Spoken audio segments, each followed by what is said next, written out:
On a moonless night over Guadalcanal in early 1943, Marine and Army anti-aircraft crews on the ground could hear it before they could see it. A single Japanese bomber, circling somewhere above the island, with an engine note so uneven and unsynchronized that American troops had already given it a mocking nickname, Washing Machine Charlie. The aircraft rarely did much real damage. What it did instead, night after night, was deny exhausted American troops on Henderson Field the sleep they desperately needed, dropping a bomb or two at irregular intervals purely to force everyone into slit trenches and keep the entire garrison awake until dawn. Conventional day fighters could do almost nothing about it. Finding a single aircraft in the total darkness of a moonless tropical sky, with no ground radar precise enough to vector an interceptor to an exact position, was close to impossible with the technology available in the war's early years.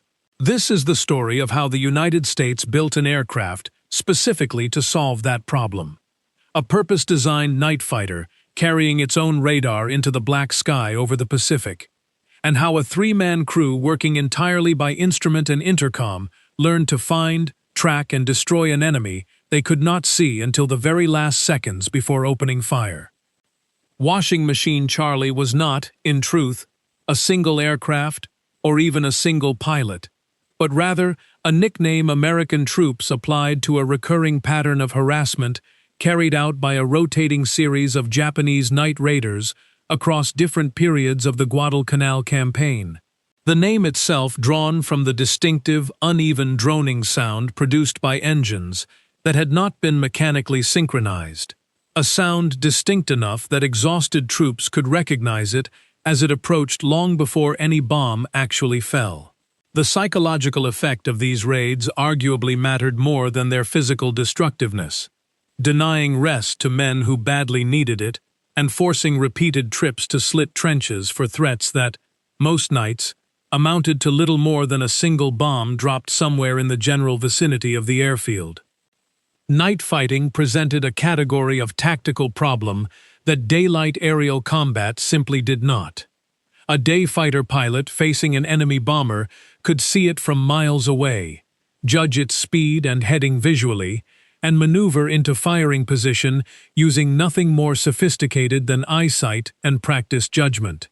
At night, none of that was available. An enemy bomber flying without lights against a black sky was, for practical purposes, invisible until it was almost directly overhead, and by the time a pursuing fighter's pilot caught even a fleeting visual glimpse, the geometry of the intercept was usually already hopeless. Early in the war, American and Allied forces attempted a range of improvised solutions to this problem, including searchlight-guided intercepts, where ground crews would attempt to illuminate an enemy aircraft long enough for a fighter pilot to see and engage it, a method that worked occasionally but depended on a degree of coordination and luck that made it wholly unreliable as a systematic defense. The solution that emerged, developed jointly with British researchers who had faced an even more urgent version of the same problem during the night bombing of London, centered on a technology that had barely existed a few years earlier. Airborne radar small and light enough to fit inside a fighter aircraft, capable of detecting another aircraft's position in three-dimensional space through complete darkness or cloud cover. The United States Army Air Forces, recognizing that no existing American fighter had been designed with the space, power supply, or crew capacity to properly operate this new equipment, commissioned Northrop to build an aircraft from the ground up, specifically around the demands of radar-equipped night interception. The result was the P-61 Black Widow, an aircraft unlike almost anything else flying in American service during the war. A large, twin-engine, twin-boom design, built not around speed or agility as its primary virtues, but around the specific combination of firepower, radar capacity, and crew coordination that night interception actually required.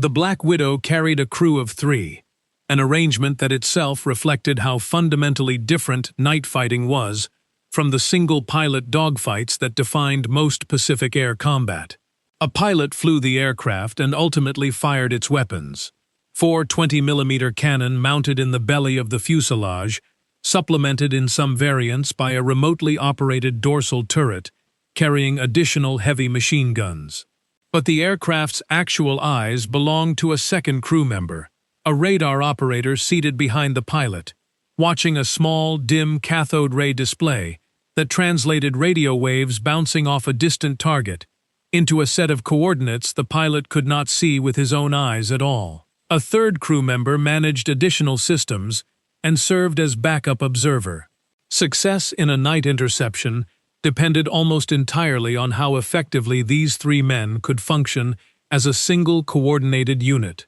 The radar operator calling out range, bearing, and closure rate over the intercom in a steady, practiced rhythm, while the pilot translated those numbers into control inputs,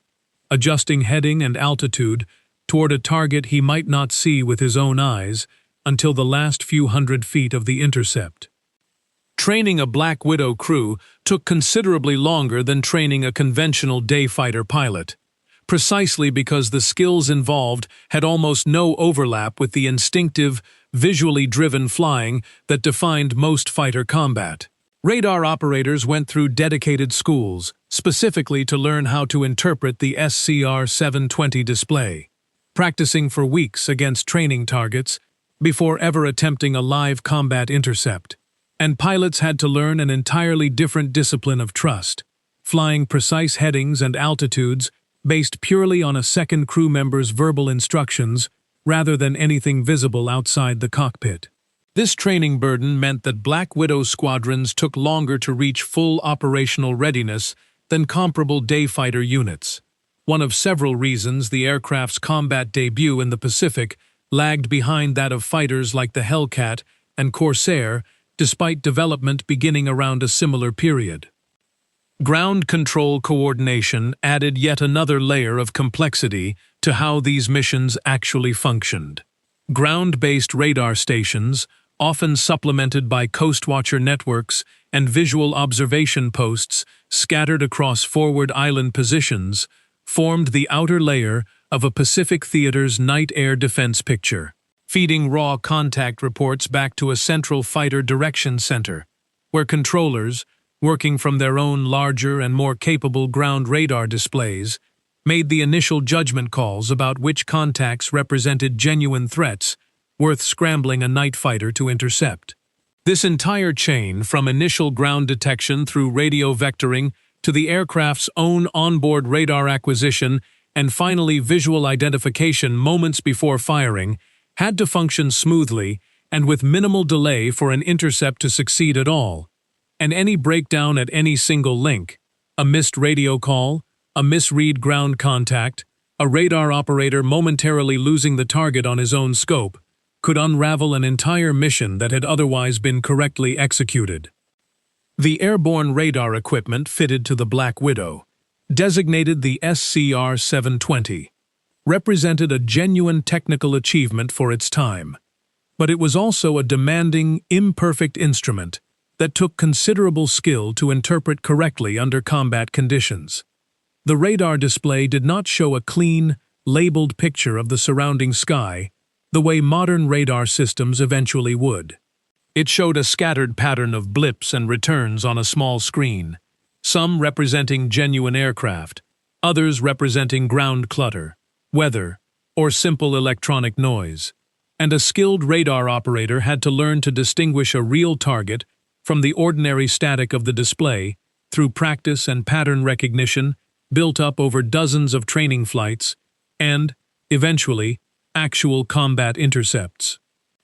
Ground-based radar stations, feeding target information to fighter controllers who then vectored Black Widow crews toward a general intercept area, provided the first, course stage of any night mission, directing the aircraft to roughly the right patch of sky based on radar contacts detected from installations on the ground or aboard ships. Once in the general vicinity, the burden shifted entirely to the aircraft's own onboard radar and its operator, who had to narrow that course initial vector down to a precise closing intercept, calling out bearing and range changes continuously as the gap between the two aircraft closed from miles to hundreds of feet. It was, by every account left by the men who did it, an intensely stressful, high-concentration task performed in a cramped, dimly lit compartment, entirely dependent on trusting numbers on a scope rather than anything a crew member could actually see out the canopy.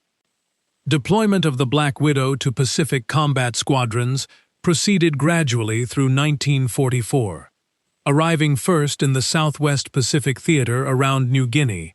and gradually extending to squadrons covering the Solomon Islands, the Philippines, and eventually the approaches to the Japanese home islands themselves, as American forces advanced. The threat these squadrons were built to counter in the Pacific was, in most cases, considerably smaller in scale than the massed Luftwaffe night bombing raids that had originally driven the development of Allied night fighter radar technology over Europe. Japan generally lacked the long-range heavy bomber force needed to mount sustained large-scale night raids against American-held territory the way Germany had against Britain. But smaller, more frequent nuisance raids, single aircraft or small formations probing American-held airfields and anchorages after dark, remained a persistent irritant and, occasionally, a genuine threat throughout the island-hopping campaign,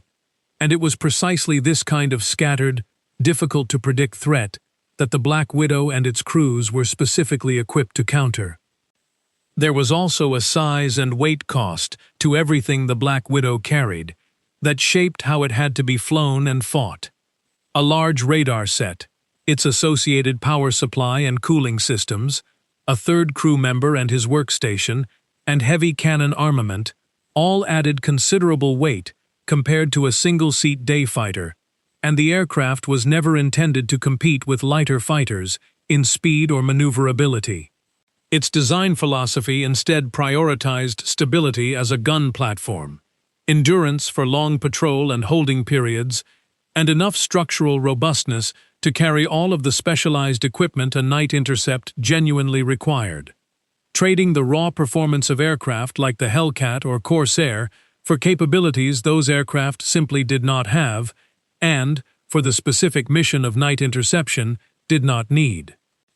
A typical Black Widow intercept mission unfolded as a carefully choreographed sequence that had almost nothing in common with the fast, instinctive maneuvering of daylight dogfighting. Alerted by ground radar to a possible incoming raid, a Black Widow crew would launch and climb to a holding altitude in the general vicinity of the expected threat, orbiting in darkness while ground controllers, watching their own radar scopes, issued vectors by radio to bring the fighter into the target's general area. This phase of the mission could last anywhere from a few minutes to well over an hour, depending on how far out the target was first detected, and how quickly the geometry of the intercept came together. Time spent by the crew in near total darkness inside the cockpit, running through instrument checks and radio procedures, waiting for the moment their own onboard radar would finally pick up a contact. Once the aircraft's own radar operator acquired a target on the onboard scope, the mission entered its most demanding phase. The radar operator's job was to translate a small, imperfect blip of returning radar energy into a continuous stream of verbal instructions, calling out closing range in hundreds of feet, relative bearing left or right, and whether the target was climbing, diving, or turning. Information the pilot had to absorb and convert into smooth, controlled flight adjustments without ever taking his eyes off his own instruments to check anything visually, because there was, for most of the intercept, nothing visible to check. Crews described this stage of a mission as something closer to a slow, tense dance performed entirely through numbers and trust, the pilot flying essentially blind, on faith in his radar operator's calls, correcting course in small increments as the range closed from several miles down to a few thousand feet.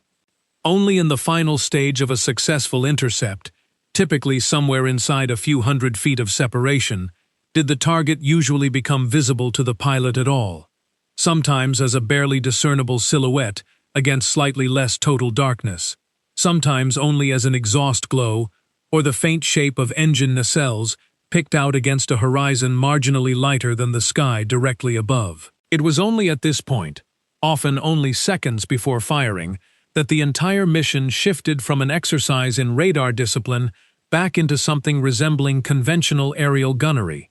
the pilot making a final visual identification to confirm the target was hostile before opening fire with the aircraft's cannon. The psychological demands placed on Black Widow crews deserve their own attention, because the nature of night interception work differed so fundamentally from daylight combat in ways that went beyond simple technical difficulty.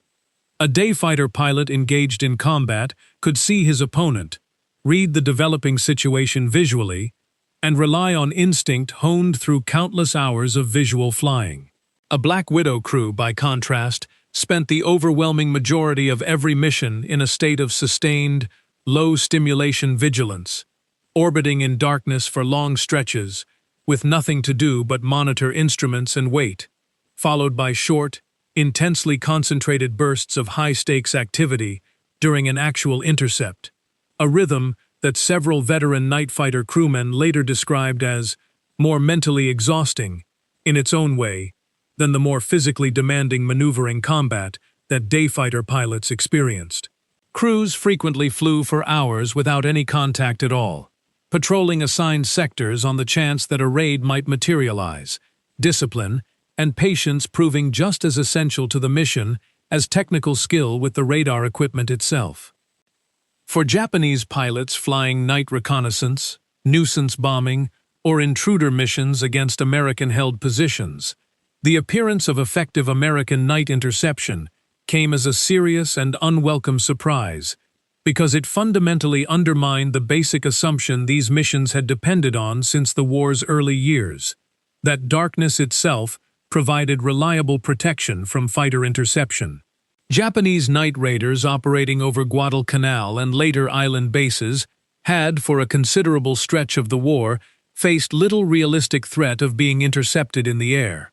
their greatest danger coming from ground-based anti-aircraft fire rather than pursuing fighters, and pilots flying these missions had developed operating habits, altitudes, and approach patterns calibrated to that relatively low level of aerial threat.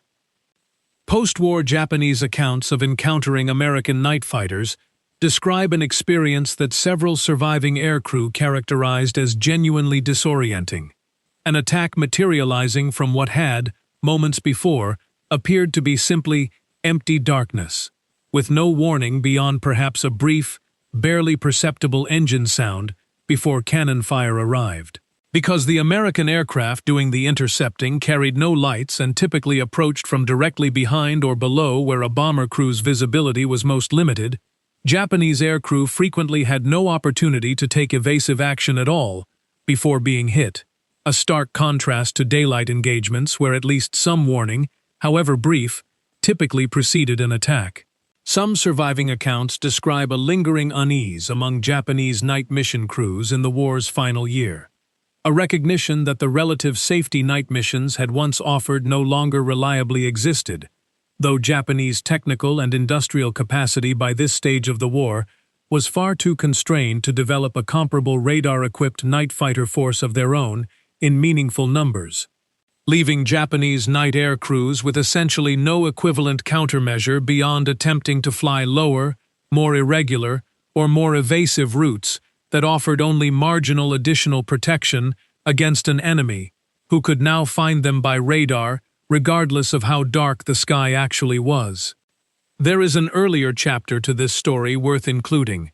because before the Black Widow reached full operational deployment across the Pacific, American forces improvised night fighter capability using converted or adapted aircraft that were never designed for the role, a stopgap measure typical of a military fighting a war on multiple fronts simultaneously, while a purpose-built solution was still being developed and tested. Some early Pacific night interception attempts used radar-equipped versions of existing fighters, fitted with smaller, less capable radar sets, and flown by pilots with far less specialized training than later Black Widow crews would receive, achieving mixed and generally modest results that underscored exactly why a dedicated, purpose-designed aircraft was needed in the first place. These early, improvised efforts, however limited their combat results, provided valuable operational lessons about intercept geometry, radar limitations, and ground control coordination that fed directly into how Black Widow squadrons were eventually trained and employed once the aircraft became available in numbers. Among the most striking individual episodes involving American night fighters in the Pacific came in the war's final hours, in the period immediately surrounding Japan's announced surrender in mid-August of 1945. With combat operations still technically ongoing and orders regarding a ceasefire moving through the chain of command, with the inevitable delay that accompanies any transition from active war to peace, at least one Black Widow crew flying a routine night patrol intercepted and destroyed a Japanese aircraft in the closing hours before hostilities formally ended, an engagement that has since been cited by historians as among the very last aerial victories of the Second World War. A war that had begun for American forces with a surprise attack delivered in daylight and effectively closed, for at least one crew, in the same total darkness that had defined so much of the night fighter mission throughout the Pacific campaign. The specific circumstances surrounding that final wartime intercept illustrate just how strange and disorienting the closing days of the Pacific War actually were for aircrew still flying active patrols. News of Japan's decision to accept surrender terms reached different commands and different units at varying speeds, filtered through official channels that, however urgent, still had to move through the ordinary friction of wartime communication across a vast theater, and orders to stand down from offensive operations did not reach every squadron simultaneously. Crews flying routine patrols in this narrow window operated under standing orders that had not yet been formally countermanded, engaging targets they encountered in the course of missions that had been assigned before the surrender news broke, a situation that produced several documented cases across different branches of American air power of combat actions occurring in the final hours, or even minutes, before a ceasefire technically took effect. The broader operational record of Black Widow squadrons across the Pacific theater, while never approaching the scale of daylight fighter combat in terms of total confirmed victories, demonstrated something arguably more valuable than raw kill totals: the near-total denial of a tactic, nighttime nuisance and intruder raids, that Japanese forces had relied on throughout much of the war precisely because it had once been effectively unanswerable. By the war's final year, American-held airfields and anchorages that had once endured nightly disruption from aircraft like the original washing machine Charlie increasingly operated with a level of night security that would have been unimaginable to the exhausted Marines trying to sleep on Guadalcanal in early 1943. By the time American forces were operating from bases in the Philippines and, later, Iwo Jima and Okinawa in the war's final year, Black Widow squadrons had become an established and routine part of the broader air defense network protecting these forward positions. Their presence factored into how ground commanders assessed the overall vulnerability of a given base to Japanese night activity. The aircraft's radar also proved useful for missions beyond pure air-to-air interception, including night intruder missions of its own against Japanese ground targets and shipping, where the same radar equipment that helped locate airborne threats could also be used to find targets on the ground or water in conditions where a conventional aircraft would have been operating essentially blind. There is a name attached to the aircraft worth pausing on briefly, because it reflects something about how the Black Widow was perceived even by the men who flew it. The designation itself, chosen deliberately rather than assigned arbitrarily, evoked a predator that killed efficiently and, fittingly for a night fighter, was most active and most dangerous after dark, an image the aircraft's matte black paint scheme reinforced visually, chosen specifically to reduce its own visibility to any Japanese aircraft or ground observer who might otherwise spot it silhouetted against a lighter portion of the night sky during its patrols. The P-61 Black Widow never achieved the same wartime fame or public recognition as day fighters like the Hellcat, the Corsair, or the P-38, a natural consequence of a mission profile that, by its very nature, generated fewer large-scale, dramatically visible engagements and produced combat records built on a slow accumulation of individually unglamorous, technically demanding intercepts, rather than the kind of large formation battles that made headlines. But the aircraft and the doctrine built around it represented a genuine and lasting innovation in how air power could be projected around the clock, rather than only during daylight hours, establishing operational patterns, crew training methods, and radar interception techniques that would directly inform the development of dedicated all-weather and night fighter aircraft for the United States Air Force in the years immediately following the war. Maintenance crews supporting Black Widow squadrons in forward Pacific locations faced their own distinct set of challenges,